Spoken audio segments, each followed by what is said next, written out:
Like many people, I struggle with time. There never seems to be enough of it. The clock tells me that there are 168 hours every single week, but I'm not so sure I believe this. After full-time work, full-time graduate school, family life, a bit of recreation, and never enough sleep, 168 hours evaporate into an ephemeral vapor that I desperately try to condense back down to prove that it wasn't simply wasted. This is me trying to hold on to the concept of time best understood by the Greek term chronos, the endless flow of seconds, minutes, hours, and days as measured by the ticking of a clock or the turning pages of a calendar.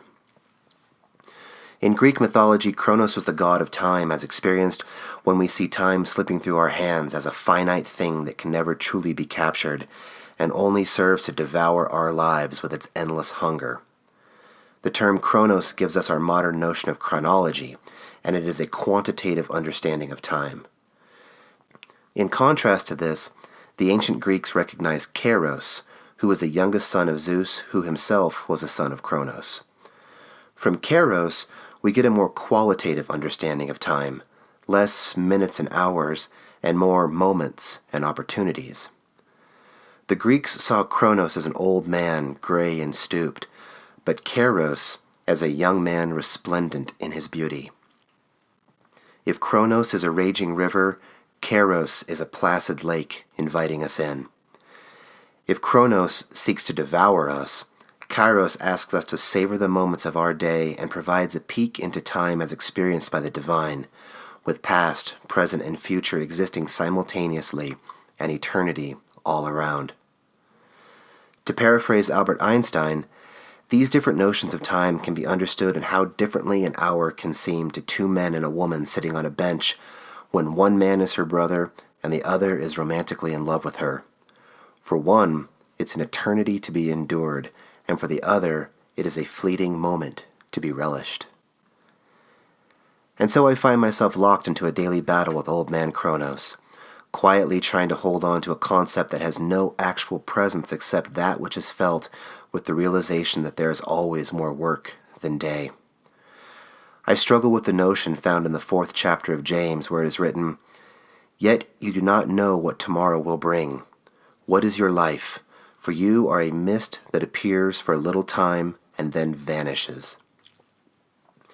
I struggle because I know I will only get so many days, but I am learning how to embrace Kairos. I find myself saying no more often, no to demands on my time that despite a passing desire to participate in, I know I will never be able to truly fulfill. I'm learning how to say no without adorning it with an explanation of just how busy I am, because we're all busy.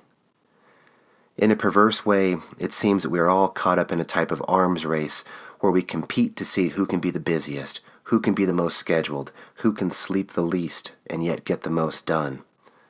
And so, in an effort to honor what little time I have, I try to simply say, I can't participate right now, but I wish you every success in your effort. And I leave it at that. I'm leaning into the wisdom of Psalms where David writes, "So teach us to number our days, that we may get a heart of wisdom." I'm learning to look more at the moments of my life and less at the checklists I strive to complete, because while they may be tangible proof of proper stewardship of my day, they fail to capture any true sense of what was accomplished. I am discovering how to subdue the hungry ghosts of Tana found in Buddhist practices, those forces of endless thirst, longing, and craving, by embracing Kairos and stepping away from keeping track of time and instead focusing on what my time means. By embracing Kairos, I can better understand when things actually mean something rather than what is merely clawing for my attention. Author Gary Erbel notes in his book Sacred Time and the Search for Meaning that time will march on, the future will arrive with us or without us, and the price we pay to stay in step is to sacrifice our personal time. Ultimately, my personal time is what the management of Kronos is all about. A way to metaphorically give unto Caesar what is Caesar's, so I can give to the divine what is most important, my authentic presence in the lake of Kairos. It is an ongoing struggle to keep my tiny boat afloat in the great waters of time, and to keep it from flooding when angry waves conspire to sink me. But by focusing on the moments that bring meaning, I can better tell the wind and seas to be quiet and still. To Kronos, I may sacrifice my day and hope to cultivate my experience, but from Kairos, I receive understanding and nourishment for my soul. But I can only do my best. But we only get so many days.